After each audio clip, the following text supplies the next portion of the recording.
Good morning, students. I hope you are doing very well. So as we were discussing about the chapter Lost Spring from the book Flamingo. Now this is day 2 and this is a part 1 of this today's video. So students, you know Lost Spring has been taken from the chapter from the book Flamingo, and this prose has been written by a very famous Indian writer whose name is Anish Young. Okay, so students, I would like you to give a quick recap of the chapter. In the Lost Spring chapter, you know, we have just discussed about the concept and the theme of child labor. And child labor is there, but the main idea or the main sub-theme behind the chapter is the callousness and the harsh and brutal system of the society that forces these young children to do number of household and domestic core activities and number of private and public places. So students, first of all, you know, I would really like to tell you, or I would really like you to remind about the first main protagonist of the story, whose name was Sahib-e-Alam. So students, Sahib-e-Alam is actually what? Sahib-e-Alam was basically a rag picker, and he was from Simapuri. He used to live in Simapuri, but he had been migrated from Bangladesh with his family in the year of 1971 just to earn some living. And that's why, in Simapuri, everyone, 10,000 rag pickers used to live, devoid of number of education opportunities, and they were even not having proper sanitation or drainage systems, and even the houses were too tragic and they were too pathetic in condition, and so on. But why I'm giving an idea about Sahib-e-Alam right now actually, because we are just here going to discuss about the second main protagonist of the story, whose name is Mukesh. See students, there are two main protagonists in this story. First was Sahib-e-Alam, who was a rag picker from Simapuri, and now we are going to discuss about the second main protagonist, whose name was Mukesh, and he's actually a bangle maker from Firozabad. I'm going to explain about Mukesh and Mukesh life later on in the chapter, as if I'm going to read the text. But first of all, the main idea behind telling or behind giving a quick recap of Sahib-e-Alam was actually, I really want the readers, or maybe, the writer wants the readers to actually know the difference between the perception of Sahib-e-Alam and Mukesh towards life, that how their attitude varies, We know that, every individual is different and individual differences are there, and that is very natural, you cannot compare. And definitely, one person might have or might perceive life or might look into the outside world in some different way, and the other person might look into the same thing in some different way. So, perception may really vary. There are really going to be a lot of variations and differences too. Okay. So, first of all, when we were talking about Sahib-e-Alam, I would really like you to open the first page of this particular chapter and kindly see the opening line of Sahib-e-Alam's introduction. If you really see how the writer has commendably given the opening line of Sahib-e-Alam's introduction. She had just narrated, she had just written, Sahib-e-Alam used to say, sometimes I'll find a rupee in the garbage. And sometimes, Sahib-e-Alam used to find a rupee in the garbage because sometimes he used to find a 10 rupee note, and it is kind of, whatever stuff used to be in the garbage, it is kind of what? It is kind of a hope.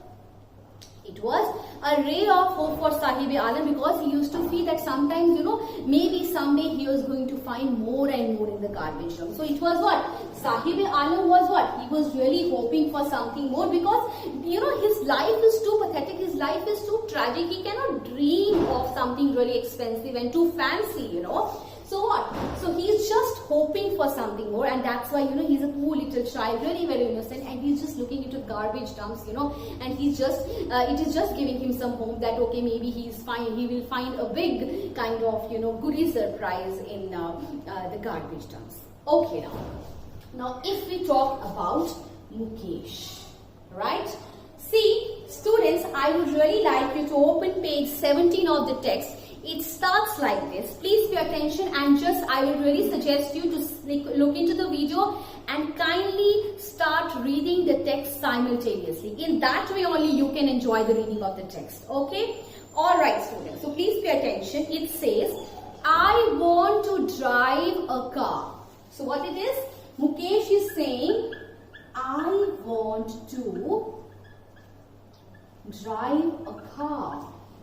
I want to drive a car. It was spoken by Mukesh, and Sahib-e-Alam he was saying, sometimes I find a rupee in the garbage. So students, kindly look very carefully into these two lines. Please pay attention. The think while, the think for, I think you must just stop a while and just think about these two different dialogues, that have been, spoken by these two characters. So Sahib-e-Alam used to say, sometimes I find a rupee in the garbage, sometimes, which is actually giving him some hope of finding more and more. And here, when we talk about Mukesh, Mukesh is saying, I want to drive a car. So what is the difference between these two characters? If you are being asked about that, compare and contrast the characters of Sahib-e-Alam and Mukesh, then definitely, the similarities are what? Similarities are that their condition are too pathetic, they are too poor, they are poverty-stricken people, and they are going to be like this from, in the upcoming future as well, because nobody is going to work for them. But here, Mukesh is what? Mukesh's character is very much different from Sahib-e-Alam's character, because Mukesh says, I want to drive a car, which simply means that he is what? He is really ambitious. He is very much ambitious, plus he has got a goal in life. He has got a certain aim in his life. Plus, he's got an aim, which actually means ambitious, plus he has got a dream in his life. He is dreaming of something. Sahib-e-Alam did not have any dream. Sahib-e-Alam just for, it was just a hope that, because he was really very small. But Mukesh is what? Mukesh is a bit older than Sahib-e-Alam. So maybe that is the age differences between these two characters. And it is automatically, it is very much natural, because age definitely leads to maturity. Age definitely leads to the change in perception towards life and so on, So same as the case with these two characters, Mukesh tells, I want to drive a car, which simply tells us that maybe he's kind of a rebel, maybe he's a kind of ambitious person, and maybe he's dreaming of something more and more. But the condition of Sahib-e-Alam is very much different, because he's just not, he's just hoping for something more and more, but he doesn't have any aim towards any life. I hope this much is clear to you.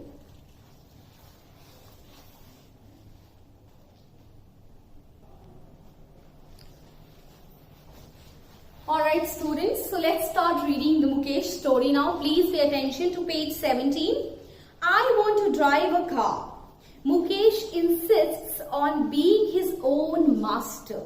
I will be a motor mechanic, he announces. So what? Mukesh is saying that I want to drive a car, and he has got some aim, he has got some dream in his life, and he says what? That I want to be what? I want to be a motor mechanic. See bache, when we were talking about Sahib-e-Alam, Sahib-e-Alam was actually a master of his own destiny when he was very carefree. He was, very much free to roam around the streets, and that he used to collect the garbage along with his friends. But later on, so much of responsibilities and duties having put on his shoulders, and he had started working on a tea stall where, he used to carry a heavy milk steel canister which actually belonged to the owner of the milk booth and so on. And he has just lost the carefree look, because, it was not the right time for him to work at a tea stall. Rather, he should actually go to school and study and become something in his life, But nothing like this is happening with Sahib-e-Alam, and he has lost what? He has actually lost his freedom towards life, and plus he was no longer the master of his own destiny. But here now our next character, Mukesh is what? Mukesh says that I want to be a motor mechanic. One day I am going to learn how to drive a car, and I am just going to fulfill my dream. He's very particular, he's very sharp, he's very clear about his dream. Okay.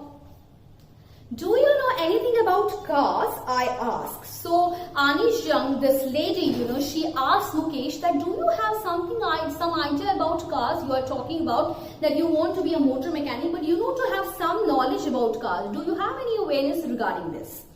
I will learn to drive a car, he answers, looking straight into my eyes. I will learn how by looking very confidently. Mukesh is saying what? Mukesh is very much insightful. He's very sharp. He's saying that yes, okay, as if in present time I have no idea, I have no knowledge, I have no awareness how to drive a car, but definitely I want to fulfill my dream. He's very certain about it, see students, and that's why he's saying that okay, fine, one day I am going to learn how to drive a car, and in that way I'll definitely get much awareness and knowledge about cars, and I will be a motor mechanic soon. His dream looms like a mirage. His dream looms like a mirage. Please pay attention and underline the word mirage. Mirage means what? Mirage is a optical illusion. It is a optical illusion. This is a what? This is actually a concept of physics here. Mirage is an optical illusion. You see something and you find something else. So what? His dreams looms like a mirage amidst in the sun, in the dust of streets that fill his town Firozabad, famous for its bangles. So Mukesh used to live in a town called Firozabad. He belonged to where? He belonged to Firozabad, and Firozabad is a town which is actually famous for what? Which is famous for making bangles. And everyone, whosoever lives in Firozabad, they all are involved in the art of making bangles, and so is Mukesh is involved. But yet he has a different dream. He has a different scenario to look into the life, and he says that no, I want to do something else. I want to learn how to drive a car. I really want to be a motor mechanic. And so every other family in Firozabad, and that's why his dream just what? It just feels that it is looking very blurry. If you really sight, maybe he's very clear about it. But to us, but to everyone out there in Firozabad, or whosoever comes to meet him, or whosoever is just, maybe the writer is talking, he's having a conversation with Mukesh, no doubt his dialogues are, dialogues seem to be really very much certain and very much specific. But no, Mukesh dreams, it just feels that no, they're just going to be fade away, because everyone is involved in bangle making, and maybe the conditions of his the economic conditions will actually force him to continue the art of making bangles and not to do something else in his life. Every other family in Firozabad is engaged in making bangles. It is the center of India's glass blowing industries, where families have spent generations working around furnaces, welding glass, making bangles for all the women in the land, it seems. So students, Firozabad is what? Firozabad is actually famous for the art of making bangles, and every family whosoever is settled in Firozabad is just busy in making this, and they are always busy, making generation, and they have spent their generation in the I would say glass blowing industry, and they have spent working for like many hours around the furnaces and welding glasses and so on. Like what kind of techniques or what kind of tools or what kind of methodology is involved in art of making bangles. Everyone, whosoever comes from Firozabad, they are just involved in the art of making bangles, and so is Mukesh family too. But Mukesh wants to do something else. So the very initial paragraph of this particular story, about Mukesh, it tells us that Mukesh is somewhat different from others. He wants to do something else in his life.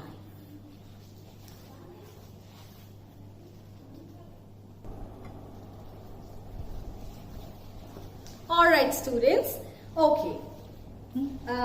Stanza 2, page 17 please. Mukesh family is among them.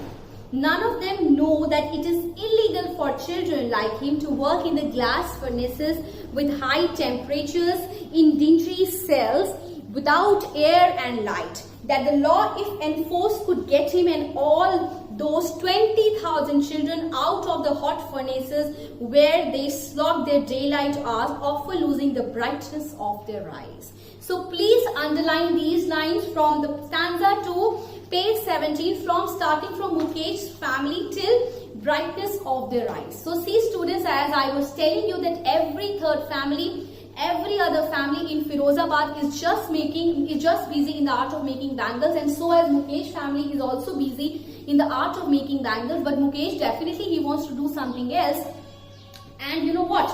None of them Nobody is enough aware, nobody is enough educated, over in Firozabad, and they don't have any idea that, it is very illegal, it is really offensive, it is against the law, because, small children are working in the glass blowing industries, in the art of making bangles, where they have to weld the glass.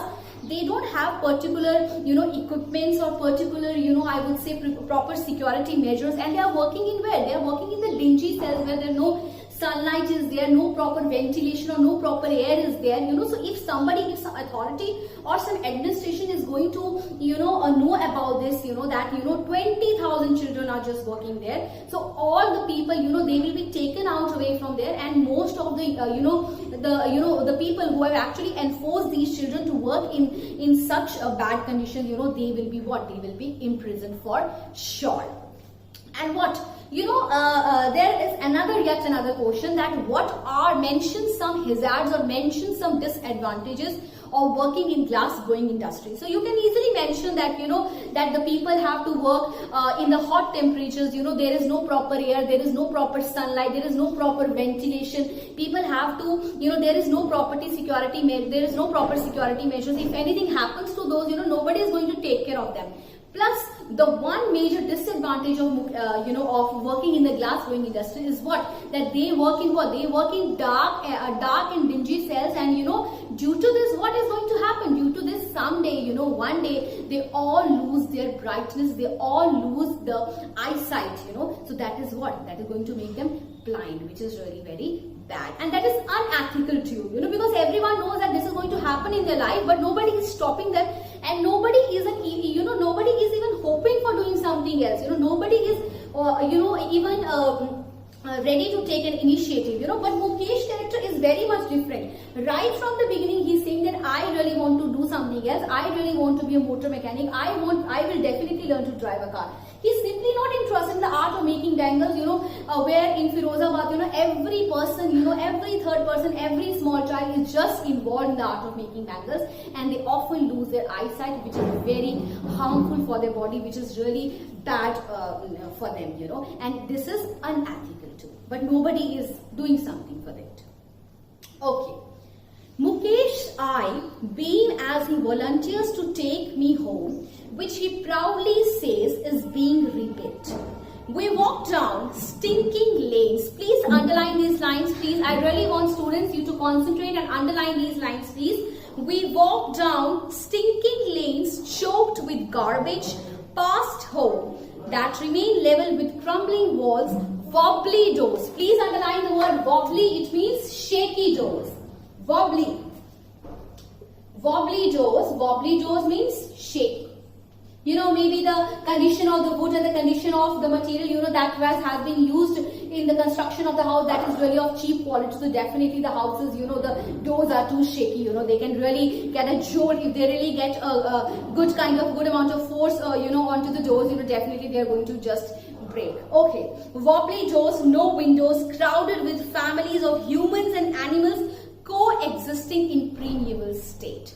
So what happens here? Now Anish Young, as Anish Young was talking to Mukesh, she comes to know that Mukesh wants to learn how to drive a car. He belongs to Firozabad, where every family is involved in the art of making bangles, and whatsoever difficulties that have been faced by the generation and so on. After knowing all this, Mukesh takes this lady to his house, and which he proudly says that his house has been rebuilt, it has been renovated. So what happens now? Anish Young, now in these lines, the lines that I'm going to explain right now, in these lines actually the writer wants to tell us the overall background. She wants to tell us that what kind of atmosphere of Firozabad was actually, that what kind of surroundings were there where Mukesh family used to live. So what was it? It was what? It was choking, stinking lanes were there. Stinky lanes, why? The bad smell used to come, foul smell used to come because garbage, because there is no proper drainage or sewage system is there. So definitely, they were choked with garbage, shaky doors, condition of the houses were too pathetic again, too tragic. No windows were there, no proper air, no ventilation is there, and the population explosion is like too much. Crowded families were there, they were all busted inside the house, and humans and animals, they used to live in the same house. So the condition was too much bad. It was too pathetic to see that. He stops at the door of one such house, bangs